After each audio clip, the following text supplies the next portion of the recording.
इस सेशन में हम कर्वेचर थ्योरी का एक और टॉपिक थोड़ा सा देखते हैं। इसको बोलते हैं क्यूबिक ऑफ स्टेशनरी कर्वेचर।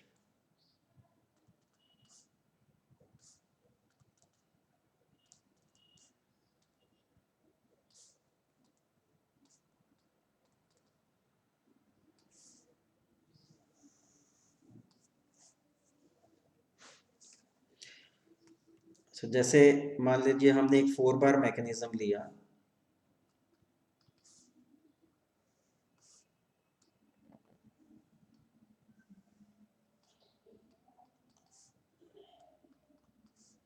ये इसका कपलर है और कपलर के ऊपर कोई पॉइंट लिया, जैसे मान लो ये पॉइंट लिया, ठीक है। और जब ये इसकी मोशन होती है और हमने देखा ये जो पॉइंट है कपलर पे, हमने पॉइंट चूज किया है, ये कैसा पाथ ट्रेस करता है, ठीक है। मान लो इसने ऐसा पाथ ट्रेस किया,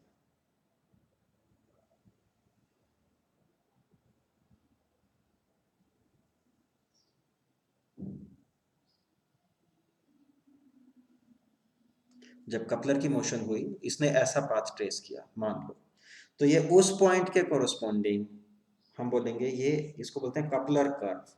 कपलर पे हमने कोई पॉइंट लिया और उसका जो पाथ होगा उसको बोलेंगे कपलर कर्व। इस पॉइंट का कुछ मैं नाम रख देता हूँ, जैसे मान लो पॉइंट ए था ये, ठीक है। कोई और पॉइंट कपलर के ऊपर लिया, जैसे ये वाला पॉइंट लिया जो बहुत ही सिंपल है, पॉइंट बी। कपलर के ऊपर है ये पॉइंट बी।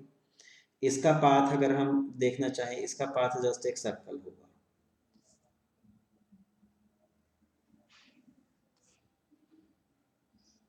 ठीक है। तो ये भी कपलर कर्व है कोरस्पॉन्डिंग टू दैट पॉइंट। तो अब देखोगे पॉइंट बी यहाँ पे एक स्पेशल पॉइंट था।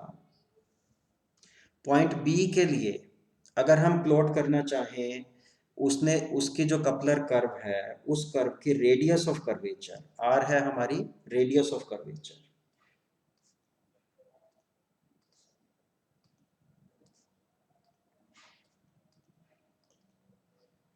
अगर हमने रेडियस ऑफ कर्वेचर प्लॉट किया वर्सेस एस, ठीक है। एस है, हमने कोऑर्डिनेट ले लिया along the curve, along coupler curve. तो जैसे मान लो ये मेरा एक रेफरेंस, यहाँ से मैं अगर स्टार्ट कर रहा हूँ इनिशियल पोजीशन में, अलोंग दिस मैंने एस कोऑर्डिनेट लिया है, अलोंग द कपलर कर्व ये मेरा एस कोऑर्डिनेट है। ये कपलर कर्व है, इसमें भी ऐसे मैं कर सकता हूँ, कोई भी मेरा स्टार्टिंग पॉइंट था, अलोंग दिस मैंने एस लिया है, अलोंग दिस। तो मैं प्लॉट कर रहा हूँ कि जैसे जैसे मैं अलोंग दिस मूव कर रहा हूँ मेरा एस इंक्रीज कर रहा है, तो आर को क्या हो रहा है, रेडियस ऑफ कर्वेचर को क्या हो रहा है उस कपलर कर्व की। अगर पॉइंट बी के लिए प्लॉट करेंगे तो बी के लिए तो सिर्फ ये मिलेगा क्योंकि आर चेंज ही नहीं हो रहा पॉइंट बी के लिए, ठीक है। कोई और पॉइंट लेंगे, पॉइंट ए के लिए प्लॉट करूंगा तो यहाँ पे आप देख सकते हो कि आर चेंज हो रहा है। यहाँ पे देखोगे रेडियस ऑफ कर्वेचर कम हो गया है, यहाँ पे रेडियस ऑफ कर्वेचर ज़्यादा है, ठीक है। तो वेरी करेगा, तो मैं जस्ट ऐसे रैंडम कुछ बना देता हूँ, बढ़ रहा है घट रहा है जो भी होगा, तरह से कुछ होगा। तो पॉइंट ए के लिए radius of curvature along the path very करता है, ठीक है। तो अब कुछ इन सर्टेन सिचुएशंस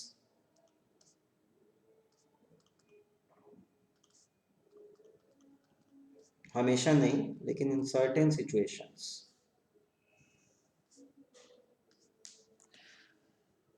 हमें ऐसे आ, हमें इसमें मिलता है प्लॉट में कि अगर हम D R by D S करें,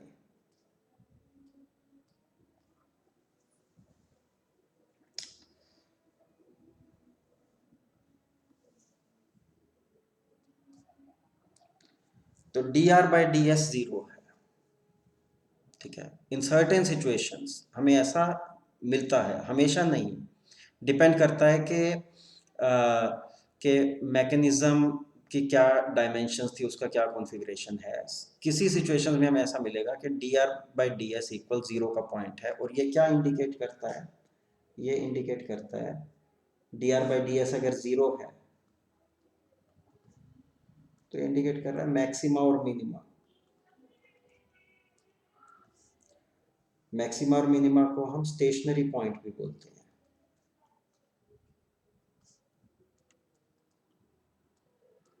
ठीक है, तो पॉइंट ए के लिए, पॉइंट ए जब इस पोजीशन में था, पॉइंट ए की जब ये पोजीशन थी, ये देखो ए के अलोंग ए हमारा एस कोऑर्डिनेट हमने एक डिफाइन किया हुआ है, जब एस वो इतने एस पे था, इस पे, तो क्या था, D R by D S 0 था, तो ये स्टेशनरी पॉइंट है।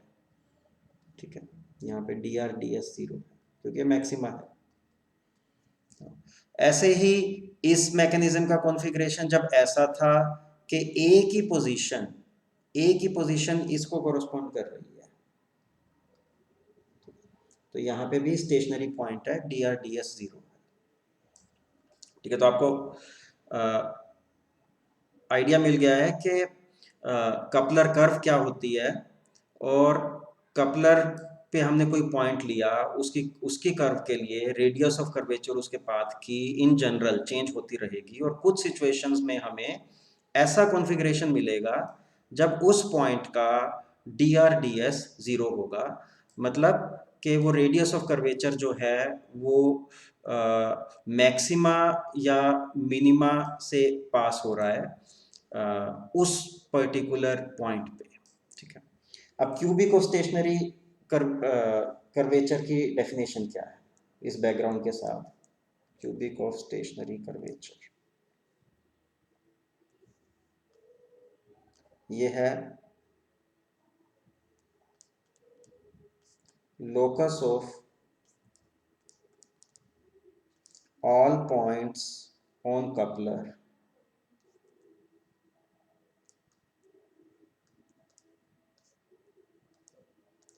which have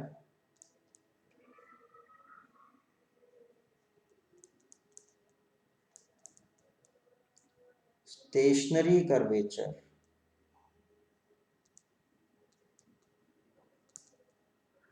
स्टेशनरी कर्वेचर का मतलब है उस पॉइंट के लिए D R D S 0 at the instant.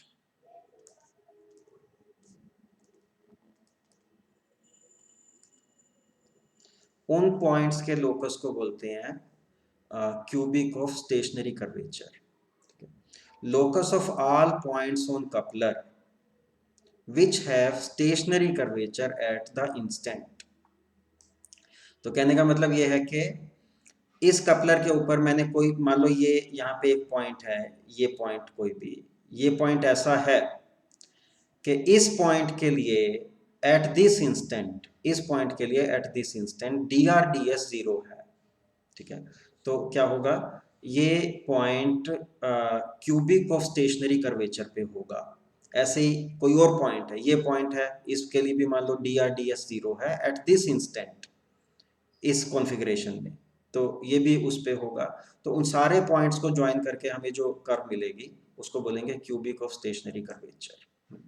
तो ये हम यहाँ पे डायरेक्टली देख सकते हैं पॉइंट बी, और इसको अगर मैंने बोल दिया पॉइंट सी बोल दिया, मान लो बी और सी तो क्यूबिक ऑफ स्टेशनरी कर्वेचर पे हैं ही, क्योंकि बी के लिए डी आर डी एस 0 है, क्योंकि आर कांस्टेंट है, D R D S B के लिए 0 है। इस मैकेनिज्म का कोई भी कॉन्फ़िगरेशन हो, D R D S B के लिए 0 है। ऐसे ही सी के लिए भी डी आर डी एस 0 है। तो बी और सी तो हमेशा क्यूबिक ऑफ स्टेशनरी कर्वेचर पे हैं। बी एंड सी जो हमारे हिंज पॉइंट्स हैं, these are on cubic of stationary curvature. ठीक है, अब इसके अलावा और कौन कौन से पॉइंट्स हैं, ये कर्व कैसी दिखेगी, जो क्यूबिक ऑफ स्टेशनरी कर्वेचर है कैसी दिखेगी? ये बहुत इलेबोरेट मैथमेटिकल टॉपिक है एक्चुअली, ये पूरा एरिया मैथमेटिशियंस ने डेवलप किया है और हम उस डिटेल में नहीं जाते हैं, लेकिन वो कर्व कैसी दिखेगी अगर हमें ये निकालना है, उसके लिए ग्राफिकल मेथड है। ये एग्जाम के लिए वैसे इंपॉर्टेंट नहीं है, लेकिन हमारे सिलेबस में है तो हमें एक बेसिक आइडिया होना चाहिए कि ये कैसे बनता है। तो ये ग्राफिकल मेथड हम देखते हैं कि कैसे बनता है। ये मैं रतन में रेफर कर रहा हूँ। तो यहाँ पे टॉपिक है 3.14 क्यूबिक ऑफ स्टेशनरी कर्वेचर, मैंने आपको एक्सप्लेन किया। अब ग्राफिकल मेथड, यहाँ पे स्टेप बाय स्टेप दिया हुआ है कि क्यूबिक और स्टेशनरी कर्वेचर कैसे हम ड्रॉ कर सकते हैं। तो हम यहाँ पे मैं आप स्टेप्स यहाँ से रीड कर सकते हो, एज इट इज फॉलो करना है, लेकिन मैं यहाँ पे एक बार समराइज कर देता हूँ स्टेप्स क्या हैं।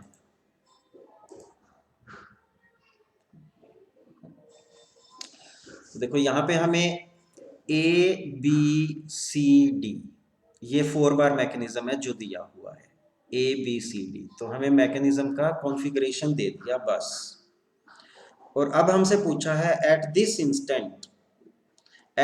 Instant cubic of stationary curvature draw करो, बस और कुछ नहीं दिया। ठीक है, तो हमें बेसिकली क्या ड्रॉ करना है, cubic of stationary curvature, locus of those points on the coupler for which DRDS equal 0। ठीक है, और वो ड्रॉ करने का मेथड क्या है? ड्रॉ करने का मेथड ये है, हमने पॉइंट आई लोकेट कर लिया कपलर का इंस्टेंटेनियस सेंटर। वो कैसे? AB को एक्सटेंड कर दिया, CD को एक्सटेंड किया, और ये यहाँ पे इंटरसेक्ट कर रहे हैं, ये हो गया पॉइंट आई। ठीक है, फिर हमने पॉइंट Q लोकेट कर लिया, जो हमने बोबिलियर थ्योरम में भी देखा था। Q कैसे लोकेट करेंगे? हमने BC को ज्वाइन किया, और A क्या है? A B का कॉन्जुगेट है, तो A एक्चुअल में B डैश है, और D क्या है? D C का कॉन्जुगेट है, ये C डैश है। तो हमने BC को ज्वाइन किया और B डैश C डैश इनको ज्वाइन किया, और ये जहां पे इंटरसेक्ट कर रहे हैं वो इस कॉन्फ़िगरेशन के लिए हमारा पॉइंट Q होगा। ठीक है, और उसके बाद हमने ये QI इसको ज्वाइन कर दिया, ये हमारा कोलिनिएशन एक्सिस हो गया। तो ये और अब देखेंगे कोलिनिएशन एक्सिस का एक रे, ये हमने एक रे ली यहाँ पे, ये रे है BB डैश। BB डैश के साथ क्या एंगल बन रहा है कोलिनिएशन एक्सिस का? मान लो ये एंगल बन रहा था अल्फा। तो बोबिलियर थ्योरम के हिसाब से जो दूसरी रे है हमारी CC डैश, C डैश, ये C डैश है, C डैश जो दूसरी रे है, इसका सेंट्रोइड टेंजेंट के साथ सेम एंगल बनेगा, लेकिन अपोजिट डायरेक्शन में। ठीक है, तो वो हमने यहाँ पे ड्रॉ कर दिया। अगर ये एंगल अल्फा था तो यहाँ पे भी ये एंगल अल्फा, और ये जो लाइन ड्रॉ की है ये हमें पहले पता नहीं थी, लेकिन अब पता लग गया, ये लाइन हमारी सेंट्रोइड टेंजेंट है। अल्फा एंगल पे जो लाइन ड्रॉ की, ये सेंट्रोइड टेंजेंट है। ठीक है, और इस लाइन के परपेंडिकुलर यहाँ से ड्रॉ कर दें, वो हो जाएगा सेंट्रोइड नॉर्मल। तो हमने ये ड्रॉ कर लिए। ठीक है, तो यहाँ तक सिंपल था आइडिया। अब उसके बाद जो कंस्ट्रक्शन है जिससे हमें क्यूबिक और स्टेशनरी कर्वेचर मिलता है वो देखते हैं। तो इसकी कोई रीजनिंग यहाँ नहीं दी है, प्रूफ पॉसिबल होगा, बड़ा मैथमेटिकल होगा, हम वो उस लेवल पे जा ही नहीं रहे हैं। तो आगे प्रोसेस ये है, जो पॉइंट B है कपलर पे, पॉइंट B, हमने B से ये एक लाइन ड्रॉ करी जो IA के परपेंडिकुलर है, IA के परपेंडिकुलर B से ये लाइन ड्रॉ करी, ये लाइन ड्रॉ करी, और ये इसको यहाँ पे इंटरसेक्ट कर रही है BN पे, इसको इंटरसेक्ट कर रही है BT पे। ठीक है, ऐसे ही पॉइंट C से, B और C हमारे दो इंपॉर्टेंट पॉइंट थे इस पे, ये दोनों के दोनों पॉइंट क्यूबिक पे लाई करते हैं, B और C मैंने ऑलरेडी बता दिया आपको। तो C से भी लाइन ड्रॉ की जो ID के परपेंडिकुलर है, ID के परपेंडिकुलर C से लाइन ड्रॉ करी, और ये इसको इंटरसेक्ट कर रही है CN और CT पे। ठीक है, उसके बाद हमने यहाँ से ये लाइन एक ड्रॉ करी जो सेंट्रोइड टेंजेंट के पैरेलल है, सेंट्रोइड टेंजेंट के पैरेलल। ऐसे ही यहाँ से भी लाइन ड्रॉ करी जो इसके पैरेलल है, तो ये लाइन हो गई। ठीक है, और ऐसे ही इस तरफ से, इस पॉइंट से और इस पॉइंट से, यहाँ से हमने ये लाइंस ड्रॉ करी, ये दोनों लाइंस, ये सेंट्रोइड नॉर्मल के पैरेलल है, ये दोनों लाइन। अब ये पेयर्स सारे इंटरसेक्ट कर रहे हैं, देखो यहाँ से और यहाँ से जो लाइन आई थी ये इंटरसेक्ट किया C1 पे, इसी तरह ये दो लाइनें आई थी, ये इंटरसेक्ट किया B1 पे। तो B1 और C1 को ज्वाइन कर दिया, ज्वाइन करके एक्सटेंड कर दिया, यहाँ पे M यहाँ पे L पे मिल रहे हैं, तो हमें एक ये लाइन मिल गई। इस लाइन को बोला है ऑक्सिलरी लाइन, ऑक्सिलरी लाइन। अब हमें जो क्यूबिक ड्रॉ करना है, क्यूबिक ऑफ स्टेशनरी कर्वेचर, उसको ड्रॉ करने के लिए ये हम ऑक्सिलरी लाइन यूज करेंगे। और वो यूज करके प्रोसेस क्या है वो यहाँ पे बताया है। इस ऑक्सिलरी लाइन के ऊपर हम कोई भी पॉइंट लें, अपनी मर्जी का कोई भी पॉइंट ले लें, जैसे G1 ले लिया, ठीक है। अब हम रिवर्स प्रोसेस करेंगे, जो इस डायग्राम पे किया था ना उसका रिवर्स करेंगे, सेम चीज लेकिन इस लाइन पे एक पॉइंट को लेके। G1 हमने एक पॉइंट ले लिया, यहां से हमने एक लाइन ये ड्रॉ कर दी जो सेंट्रो टेंजेंट के इसके वो है, पैरेलल है, और दूसरी लाइन ऐसे ड्रॉ कर दी जो इसके पैरेलल है, ठीक है। दो लाइनें ड्रॉ कर दी, ये यहाँ पे इंटरसेक्ट किया GN और GT पे, इन दोनों को ज्वाइन कर दिया, GN और GT को ज्वाइन कर दिया, और फिर पॉइंट I से हमने परपेंडिकुलर ड्रॉ किया GN/GT पे, इस पे परपेंडिकुलर ड्रॉ किया, और वो परपेंडिकुलर इस लाइन पे मिला पॉइंट G पे। तो पॉइंट G एक ऐसा पॉइंट होगा जो क्यूबिक के ऊपर लाई करेगा, ठीक है। कंस्ट्रक्शन ये है, इसका प्रूफ हमें नहीं बताया हुआ यहाँ। ऐसे ही आप कोई और पॉइंट ले लो, H1 पॉइंट ले लिया, G1 की जगह H1 ले लिया, उसके लिए भी सेम प्रोसेस फॉलो किया, ये लाइन एक लगाई, ये लाइन एक लगाई, इन दोनों को यहाँ पे ज्वाइन कर दिया, और इस लाइन के ऊपर पॉइंट I से परपेंडिकुलर बना दिया, ये बनाया, और ये इसको इंटरसेक्ट कर रहा है H पे, ये भी क्यूबिक के ऊपर लाई करेगा, ठीक है। तो ऐसे आप कई सारे इस पे पॉइंट्स लेके यहाँ पे ये G और H की तरह कई सारे पॉइंट्स आप निकाल सकते हो, और उसके बाद उन पॉइंट्स को जब ज्वाइन करोगे तो जो यहाँ पे ये टीयर शेप्ड ये दिख रहा है, ये इस तरह की शेप मिलती है, और ये है क्यूबिक ऑफ स्टेशनरी कर्वेचर। के इस कर्व के ऊपर आप कोई भी पॉइंट लें, इस कर्व के ऊपर आप कोई भी पॉइंट लें एट दिस इंस्टेंट, जब मैकेनिज्म का कॉन्फ़िगरेशन ये है, ठीक है। ऐसा नहीं कि कभी भी इस कॉन्फ़िगरेशन में इस कर्व के ऊपर कोई भी पॉइंट लें, और उस पॉइंट के लिए आप कपलर कर्व जब देखेंगे तो आपको दिखेगा एट दिस इंस्टेंट DRDS 0 होगा, ठीक है, वो स्टेशनरी पॉइंट होगा। तो ये आई होप के इस सेक्शन से आप कंस्ट्रक्शन देखना चाहो और देख सकते हो, लेकिन हमें ये ड्रॉ करने का एक ग्राफिकल मेथड है, ठीक है। अब इसकी एक actually curvature theory practically useful है, इसी में एक आइडिया है बॉल्स पॉइंट का, बॉल्स पॉइंट, ठीक है। तो ये देखते हैं हम क्या है बॉल्स पॉइंट।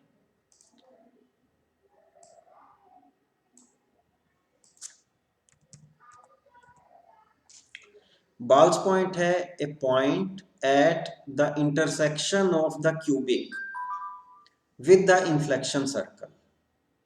तो आपने देखा यहाँ पे हमने क्यूबिक ड्रॉ किया, और उसके साथ साथ हम एक इन्फ्लेक्शन सर्कल भी ड्रॉ कर सकते हैं, उसका मेथड हम ऑलरेडी डिस्कस कर चुके हैं।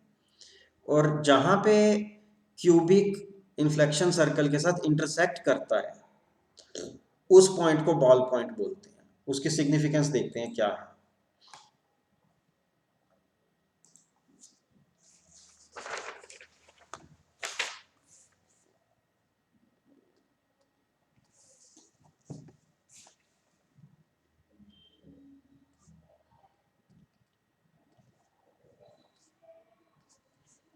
तो बॉल पॉइंट है इंटरसेक्शन ऑफ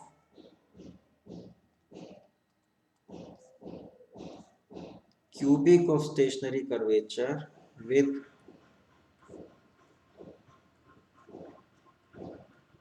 इन्फ्लेक्शन सर्कल, ठीक है, वो बॉल पॉइंट है।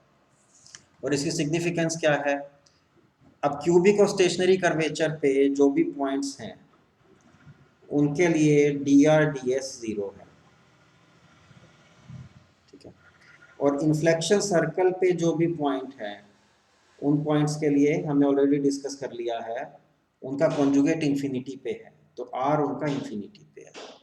तो आपका अगर DRDS 0 है और R इंफिनिटी है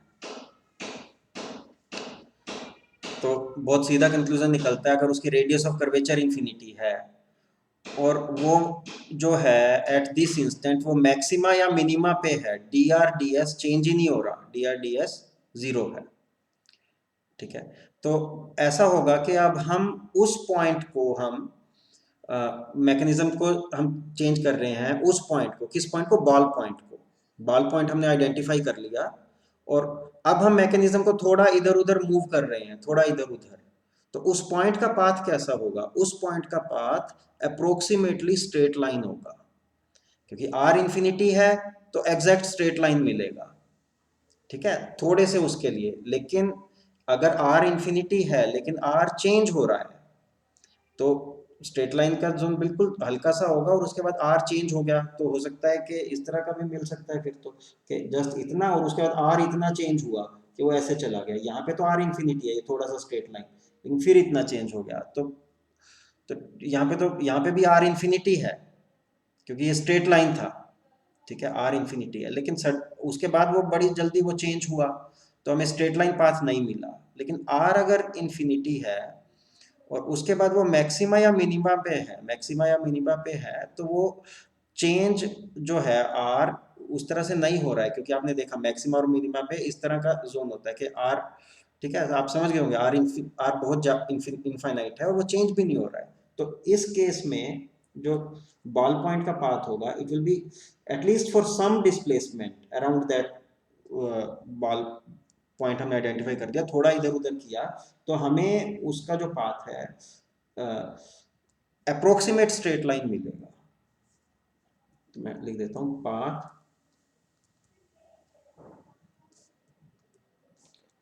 traced by ball point will be approximate straight line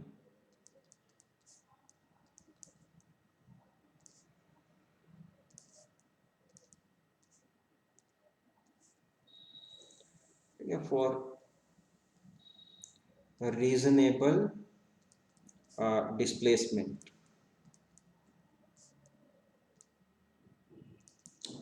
हम बहुत ज्यादा डिस्प्लेस कर देंगे फिर नहीं ट्रू होगा। फॉर रीजनेबल डिस्प्लेसमेंट वो स्ट्रेट लाइन होगा।